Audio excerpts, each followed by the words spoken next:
Bonjour à tous, petit tutoriel aujourd'hui pour vous expliquer ce qu'est le référencement naturel et comment le mettre en place sur vos différentes pages de vente, vos tunnels, vos articles de blog, votre site réalisé avec System.io. Donc le référencement naturel, également appelé SEO, donc qui veut dire Search Engine Optimization, c'est finalement votre capacité à être trouvé sur Internet par les internautes qui font des recherches sur Google ou Yahoo ou tous les moteurs de recherche existants. Donc en gros, c'est du trafic totalement gratuit qui va être travaillé sur le long terme, du trafic que vous allez acquérir sans avoir à faire des campagnes d'email, sans avoir à faire de la publicité. Donc c'est vraiment du référencement naturel et donc des résultats de recherche organique. Donc le but du jeu évidemment c'est de finir dans les premières pages des résultats sur Google pour pouvoir être mieux trouvé, parce que clairement voilà, si vous avez un cadavre à cacher, le meilleur endroit où le placer c'est sur la deuxième page de Google, parce qu'en fait personne n'y va. Alors certains connaissent déjà cette petite blague, mais c'est vrai, hein, personne ne va sur la deuxième page de Google, ou très peu de personnes, donc il faut vraiment se trouver sur la première page et idéalement dans les 5-6 premiers résultats de recherche. Donc ça, c'est aussi votre capacité à être bien niché et avoir, on va dire, une thématique qui vous permette de bien vous placer en termes de concurrence. Alors, comment fonctionne le SEO? Le SEO, en fait, vous allez pouvoir vous placer en utilisant des mots-clés. Un mot-clé, qu'est-ce que c'est? C'est finalement un mot comme chocolat qui est tapé sur Internet. Les gens aiment le chocolat, ils tapent chocolat, ou business, tapent business. Et un vrai mot-clé qui fonctionne, j'aime pas trop dire ça comme ça, mais c'est ce qu'on appelle un mot-clé de longue traîne. Parce que en fait, chocolat, c'est très vague et vous imaginez bien que vous allez avoir des résultats de folie, des millions de résultats en tapant juste chocolat. En revanche, si vous commencez à taper recette de gâteau au chocolat moelleux avec noix de pécan, là, vous commencez réellement à réduire drastiquement les résultats de recherche. Vous commencez à chercher finalement quelque chose qui est plutôt niché. Et c'est la personne qui aura le mieux positionné ce mot-clé sur son site internet qui aura le plus de clics sur son lien. Que ce soit pour une page de vente ou pour un tunnel de vente ou autre. Donc voilà, l'idée c'est vraiment de bien analyser déjà dans un premier temps votre thématique, votre business, dans quoi vous êtes, dans quoi vous travaillez. Il va bien falloir connaître aussi votre avatar client pour pouvoir faire ça. Et surtout derrière, il va falloir analyser un petit peu quels sont les mots-clés les plus utilisés ou non, pour pouvoir vous placer sur des mots-clés, on va dire, qui vont vous permettre de vous positionner et d'avoir des résultats sur le référencement organique. Alors comment on fait ça? Comment on trouve des mots-clés finalement qui sont pas trop concurrentiels et qui sont quand même recherchés? Vous avez plusieurs options qui s'offrent à vous. Voilà, vous pouvez commencer à taper donc un début de mots-clés, un début de recherche comme avis System.io si vous voulez vous créer un article et donner votre avis sur System.io. Et vous voyez en fait tout ce qui va être ah oui, du coup, il faut que j'aille un peu plus loin. Tout ce qui va commencer à être un petit peu plus pré-écrit, c'est ce qui est le plus souvent recherché. Alors là, bon, il n'y a pas énormément de résultats, mais recette, gâteau, voilà, au chocolat, au yaourt, aux pommes. Vous voulez dire, voilà, je vais faire un gâteau au chocolat, au yaourt, aux pommes, et vous voulez un peu plus loin, et voilà. Là, vous avez encore plus de résultats de recherche. Le seul problème, c'est qu'ici, vous ne voyez pas vraiment quel est le taux réellement de recherche pour chacun de ces mots-clés de longue traîne. Donc un mot-clé de longue traîne, c'est une succession de plusieurs mots qui sont régulièrement recherchés. Vous pouvez être certain que les premiers qui apparaissent dans ces résultats sont les résultats les plus recherchés, puisque Google vous met forcément des résultats de recherche souvent tapés. Donc voilà, vous voyez que recette gâteau au chocolat sans beurre, c'est un mot-clé sur lequel vous pourriez vous positionner pour faire un article. Gâteau au chocolat fondant sans œufs, moelleux, vous pourriez même remettre une recette que vous avez trouvée de Cyril Lignac. Voilà, vous avez compris le truc. Maintenant, si vous voulez aller un peu plus loin, il y a des outils comme SEMrush, donc SEM plus loin Rush, qui va vous permettre de faire ça de manière extrêmement précise. Après, c'est un gros logiciel, mais il faut compter 100 $ par mois. J'ai bien dit par mois pour l'utiliser au plus bas. Donc c'est très cher, mais c'est très puissant. Donc ça, c'est bien comment vous commencez quand même à avoir les fonds pour pouvoir le financer. Derrière, il y a d'autres outils plus ou moins gratuits. Vous pouvez utiliser Google Keyword, que je ne recommande pas des masses parce qu'il était bien il y a encore un an et demi, mais maintenant je trouve que les résultats proposés sont très limités. Google fait tout pour qu'on passe sur du payant pour pouvoir travailler avec eux, donc voilà, c'est pas forcément celui que je préfère aujourd'hui. Moi aujourd'hui j'utilise surtout Ubersuggest, même si d'autres vont critiquer ce choix parce que bon, il n'est pas toujours très à jour sur tout, mais il est quand même plutôt à jour. Et bon, globalement, voilà, c'est pas parce qu'il va être à plus ou moins quelques résultats de recherche tous les mois en termes de moyenne, c'est pas ce qui va changer drastiquement la donne. Donc cet outil est vraiment top. Donc je vais retourner ici pour vous montrer ce que j'ai fait un petit test avant. Faut que je fasse attention parce que du coup j'ai déjà, voilà, il y a 3 recherches gratuites par mois sur Ubersuggest.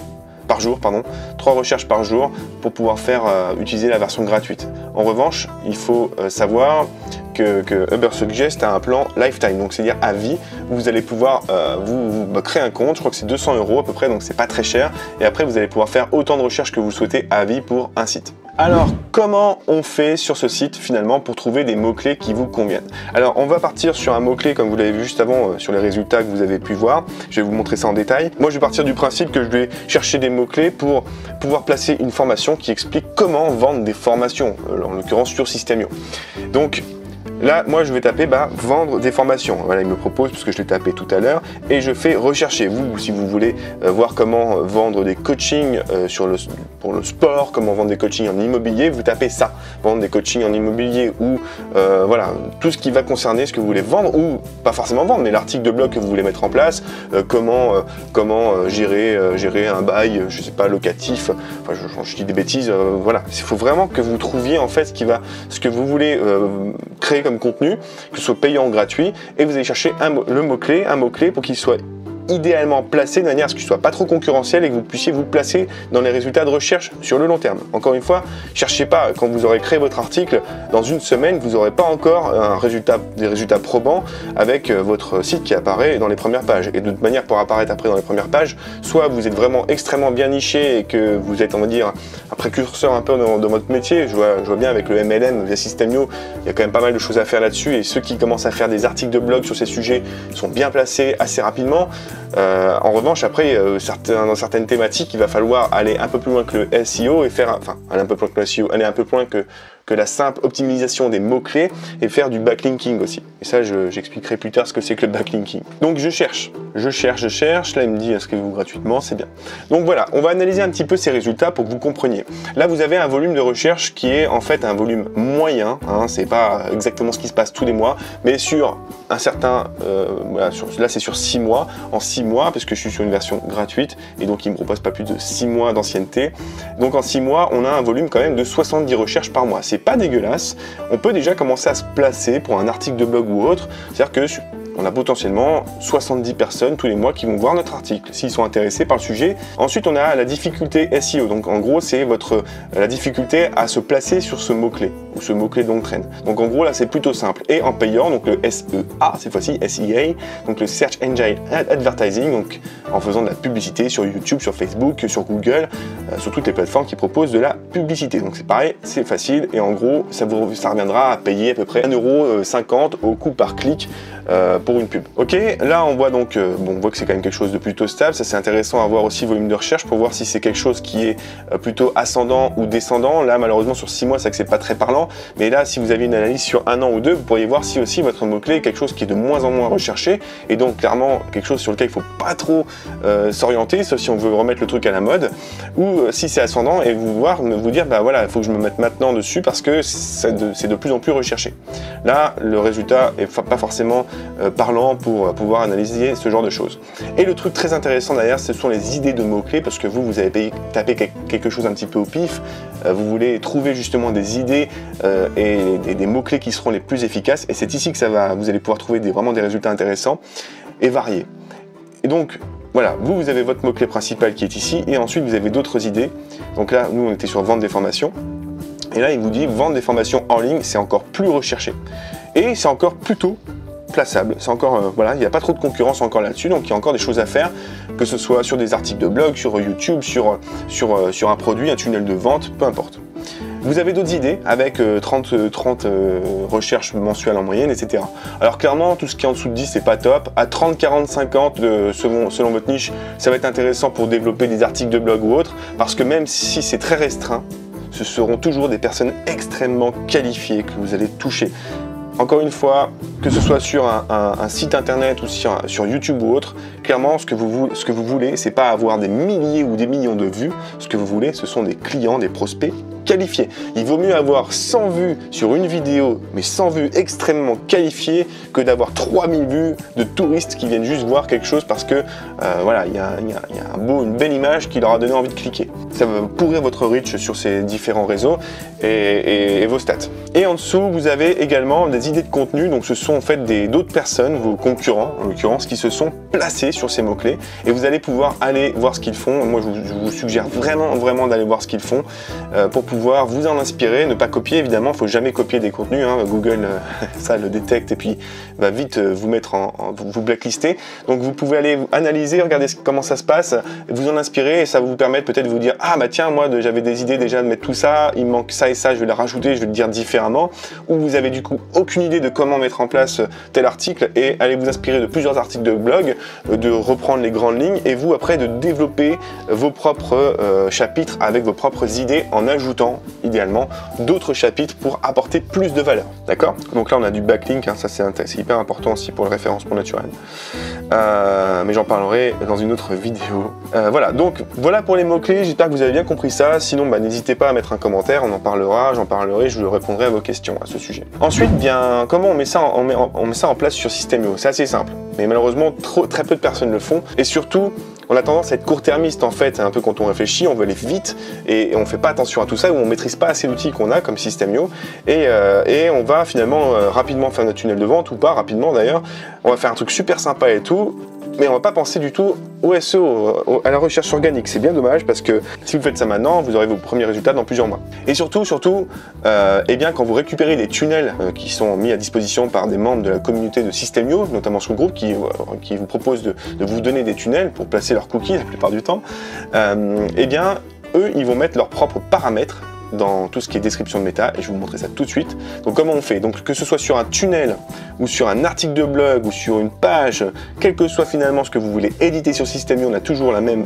page, on a toujours le même constructeur, la même page d'édition et donc il suffit d'aller dans paramètres ici. Et là, bon en fait toute la partie qui nous intéresse, bah vous voyez c'est marqué ici moteur optimisation des moteurs de recherche. Alors clairement, il va pas vous dire si c'est optimisé ou pas, ça veut dire que c'est la petite faiblesse de System.io. Mais moi je vais vous expliquer comment le faire pour que ce soit optimisé et vous donner une astuce pour le faire systématiquement très bien. Donc comme je vous le disais juste avant, souvent quand vous récupérez des templates gratuits, des gens qui vous les donnent parce qu'ils les ont créés, eh bien eux ils vont mettre souvent des descriptions ici et vous faites pas attention à ça parce que quand vous arrivez ici, le premier truc que vous faites c'est j'enlève ça, je change le texte, je change tout ça, je change les couleurs. Hop, vous validez, vous allez configurer vos boutons et vous allez mettre ça en ligne. Sauf que peu de personnes viennent jusque là, jusqu'en bas, souvent ça s'arrête aux couleurs et aux polices de base, et voilà, et encore, tout le monde ne fait pas ça non plus. Donc ça, déjà, au pire des cas, supprimez surtout ce qu'ont renseigné ici les créateurs de tunnels, parce que sinon, ils vont apparaître, eux, à votre place dans les résultats de recherche de vos propres produits. Vous allez avoir un gros taux de rebond, c'est-à-dire des gens qui arrivent sur une page en pensant trouver quelque chose, ils arrivent sur votre page, ça n'a rien à voir, et du coup ils partent. Et Google n'aime pas non plus quand on reste qu'une seconde sur une page. Ok? Donc ça fait beaucoup d'informations à ingurgiter, mais je vous garantis que c'est beaucoup de valeur tout ça. Donc vous êtes ici sur optimisation, vous allez saisir un titre, ça c'est le titre de votre page. Placez un mot-clé ici. Je vous montre un exemple sur mon site internet. Donc ici, vous voyez, bon là il y en a deux, ça c'était quand j'étais sur Podia, donc n'y faites pas attention, même si c'est à peu près le même principe. Vous avez deux choses, donc vous avez le titre ici. Là ici c'est ma page d'accueil de mon site internet, je ne l'ai pas appelé page d'accueil, parce que page d'accueil c'est nul en termes de référencement. Non, je l'ai appelé créer un business en ligne. D'accord? Voilà, sur le site actuellement c'est comme ça que c'est configuré. Donc moi je me suis placé sur le mot-clé créer un business en ligne. C'est pas forcément le mot-clé le plus ouvert, mais peu importe. Après, j'ai mis une description. Et dans cette description, j'ai remis le mot-clé de longue traîne, créer un business en ligne, rentable et sur le long terme. Et surtout, vous voyez, ma description, là, il n'y a pas 3 petits points. Elle rentre parfaitement parce que j'ai respecté le nombre de caractères qui est d'environ 141 caractères en incluant les espaces. Pourquoi je vous le dis? Parce que sur SEO, il ne va pas vous dire si vous dépassez ou pas l'affichage de Google pour mobile et pour les résultats PC, comme ça. Et il ne va pas vous le dire, alors que sur WordPress, il y a un outil qui permet de le voir. Donc en fait, j'ai tout simplement été sur cet outil et j'ai regardé le nombre de caractères maximum que je pouvais mettre pour que ça tienne. Ok, donc vous voyez ici, c'est optimisé en fait, même si je ne vais pas avoir beaucoup de clics parce que c'est assez concurrentiel aujourd'hui.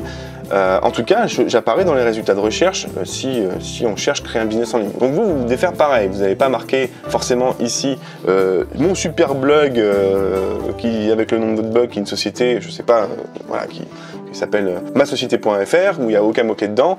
Vous allez plutôt mettre voilà, recettes gâteaux au chocolat, créer une formation en ligne, créer des e-books, la formation ultime, enfin voilà. Vous pouvez aussi mettre le nom de votre formation si vous le souhaitez, mais placez un mot-clé sans faire non plus un roman, parce qu'il faut que le titre reste assez court pour qu'il apparaisse quand même à peu près entièrement dans le résultat. Moi déjà, vous voyez à la fin, j'ai 3 petits points, mais j'ai quand même placé le plus important, créer un business en ligne. Ensuite, la description, 140 caractères. Donc, caractères en incluant les espaces. Je vais pas y arriver. Voilà. Ici, vous mettez 140 caractères en incluant les espaces et vous allez mettre une accroche qui donne envie. Surtout, commencez, vendez tout de suite. Il faut que les gens aient envie de cliquer parce que sinon, vous allez vous retrouver avec un taux de clic par impression pourri. Alors, qu'est-ce que c'est qu'une impression et qu'est-ce que c'est qu'un clic en fait? Quand vous faites une recherche sur Internet, vous allez avoir des résultats et tous ces résultats s'affichent. Et là, clairement, tous ces résultats, c'est une impression. Là, j'ai une impression, une impression, une impression. Ça s'imprime en fait devant vos yeux, on va dire ça comme ça. Et après, je vais cliquer sur un ou plusieurs des liens. Et en fait, si je clique dessus, je vais avoir donc imprimé, on va dire, je vais avoir un résultat d'impression pour ce lien-là, et quand je vais avoir cliqué dessus, je vais avoir un clic par impression. Donc en gros, si vous avez une intro qui donne pas envie ici, vous expliquez pas trop, vous donnez pas une raison de cliquer, vous allez peut-être avoir 1000 affichages, donc parce que vous êtes bien placé dans le référencement naturel, mais vous aurez 0 clic, ou un clic. Et avoir un clic pour 1000 impressions, c'est franchement pas terrible.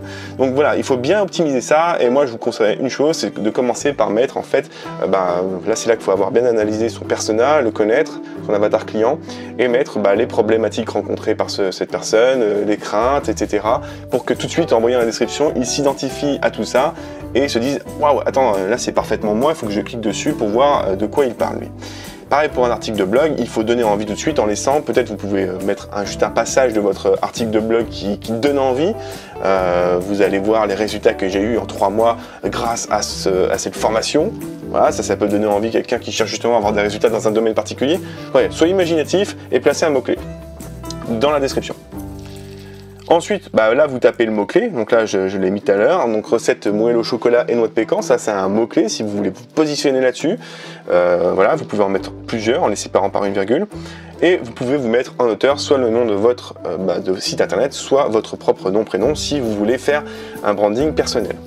Ok, et ici vous pouvez mettre un petit favicon pour les réseaux sociaux, voilà, pour que ça apparaisse sur les réseaux sociaux. Ok, si vous cochez masquer des moteurs de recherche, en fait, le site va dire à Google, non, le robot, je veux pas que tu viennes voir cette page, elle est pas faite pour être analysée et être référencée. Donc ça, c'est bien pour les mentions légales, par exemple, ou les conditions générales de vente. On n'a pas forcément envie que ce soit des pages qui soient référencées parce que, voilà, elles sont pas optimisées pour. En revanche, tout ce qui est à propos, qui sommes-nous, page de vente, page de landing page, page d'accueil, voilà, article de blog, ne cochez jamais cette case, c'est important, d'accord? Imaginez que dans 6 mois, vous ayez des personnes qui arrivent sans que vous ayez à faire de publicité sur Facebook, sans que vous ayez à faire de mails, ou en tout cas, voilà, sans que vous ayez à continuer à animer des groupes Facebook pour attirer des clients, c'est quand même top, quoi. Enfin, ça sera un complément. Autant ne pas vous en priver. Donc, faites ça à chaque fois que vous faites un article de blog, à chaque fois que vous faites une page de vente et que vous savez que cet article, cette page va rester dans le temps, donc 1 an, 2 ans, 3 ans, voire plus, configurer cette partie-là. C'est hyper important. La petite astuce que je pourrais vous donner, c'est d'installer un WordPress en local. Vous l'installez en local, vous tapez sur internet, vous cherchez sur internet, s'il faut je pourrais faire un petit tuto là-dessus aussi, et comme ça vous coûte pas le prix d'un hébergement. Vous installez avec un outil qui s'appelle Yoast SEO, comme ça, voilà. Et cet outil-là, vous allez pouvoir l'utiliser pour justement optimiser vos articles de blog si vous faites des articles de blog. Et après, vous n'aurez plus qu'à les copier-coller, on va dire, sur System.io. C'est un bon moyen, c'est comme ça que je ferais si j'étais sur System.io pour mon blog, pour avoir des articles optimisés, ou en tout cas le mieux optimisé possible. Voilà, donc si vous avez des questions, si vous voulez aller un peu plus loin, n'hésitez pas, je me ferai un plaisir de répondre en commentaire et ça me donnera peut-être aussi des idées pour faire d'autres vidéos de ce type.